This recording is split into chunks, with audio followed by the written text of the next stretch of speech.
नमस्कार, रुचकर मेजवानीमध्ये तुम्हा सगळ्यांचं स्वागत आहे। श्रावण महिना सुरू झालेला आहे आणि आज मी तुम्हाला एक फराळाचा पदार्थ दाखवणार आहे। थोडासा वेगळा आहे, साबुदाण्याचे सँडविच आणि त्याच्यासोबत दाखवणार आहे काकडीचा डीप। आता आपण इथे घेतोय साबुदाणे। साबुदाणे मी रात्री भिजत ठेवले होते, पहिले धुवायचे, भिजत घालायचे, थोडंसंच पाणी घालायचे आणि रात्रभर ठेवायचे की असा मस्तपैकी छान असा साबुदाणा फुलून येतो आणि चिकटतही नाही कुठे। तर इथे मी 2 वाट्या घेतलेल्या आहेत, तो घेऊया आपण पूर्ण। इथे 3 उकडलेली बटाटी सालं काढून घेतलेली आहेत, ती घेऊया आपण। किसून वगैरे नाही घ्यायची, अशी आपण मस्तपैकी कुस्करून घ्यायची हातानेच।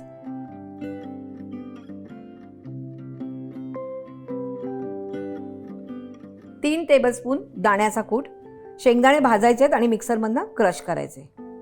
1 टेबलस्पून जिरा पावडर, हिरव्या मिरच्या 3 ते 4 घ्यायच्यात, थोडंसं आपण डीपसाठी ठेवून देऊया आणि मीठ चवीप्रमाणे।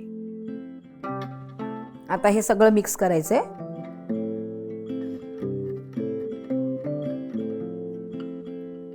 हे छानपैकी मिक्स झालेलं आहे। आता आपण सँडविच करणार आहोत, त्यामुळे आपल्याला काकडी लागणार आहे। तर आपण आधी काकडी कट करून घेऊया। आणि इथे मी जे शेंगदाणे घेतले होते ते मी शेंगदाणे आधी भाजून घेतले होते आणि मग थंड झाल्यावर मिक्सरमधनं बारीक केले होते। कोणी कोणी सालासकट ग्राइंड करतात, मी सालासकट ग्राइंड करते आणि कोणी कोणी सालं सगळी सोलतात, ते शेंगदाणे सोलतात आणि मग ग्राइंड करतात। ही तुम्हाला एक महत्त्वाची टिप आहे, कारण कधी कधी जर आपण घाई गडबडीत म्हटलं आणि नुसता शेंगदाणा ग्राइंड केला तर त्यातनं तेल बाहेर येणार आणि आपला क्रश होणार नाही।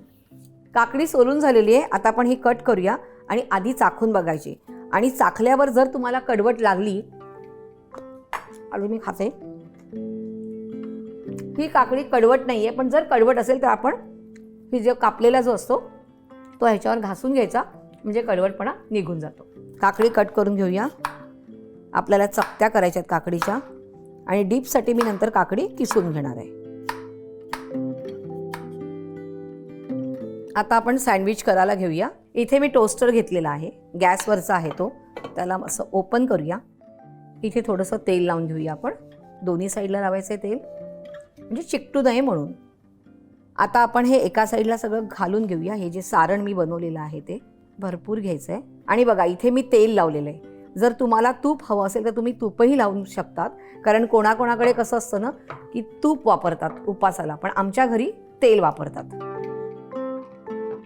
आता आपण ह्याच्यावर जी कापलेली काकडी होती ती घालणार आहोत आणि ह्याच्यावर आता आपण मीठ थोडंसं घालूया आणि आता आपण हे टर्न करून घ्यायचं आहे, कारण आपल्याला त्या साईडला पण लावायचं आहे।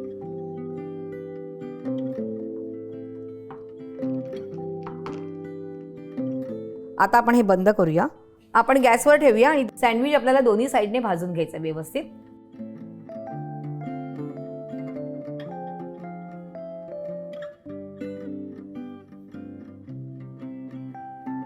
बघूया झालंय का?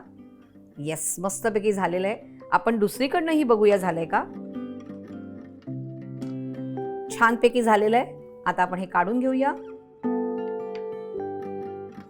मस्तपैकी निघालेलं आहे, छान। आता आपण एक काकडीचं डीप करतोय, म्हणजे तुम्ही त्याला काकडीची कोशिंबीरही बोलू शकतात। तर आता मी आधी घेते दही। इथे मी घेतलं 150 ग्रॅम दही।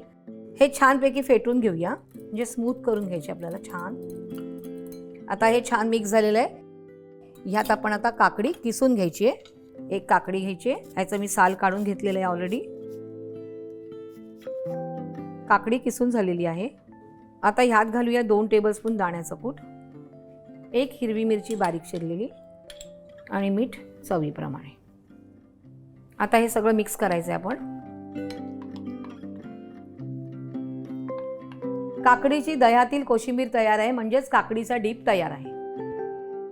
बघितलं ना किती वेगळी रेसिपी आहे आणि सोपी आहे। तर ही तुम्ही करायची आहे, मला कमेंट्समध्ये कळवायचं आहे आणि रुचकर मेजवानीला लाईक, शेअर आणि सबस्क्राईब करायचं।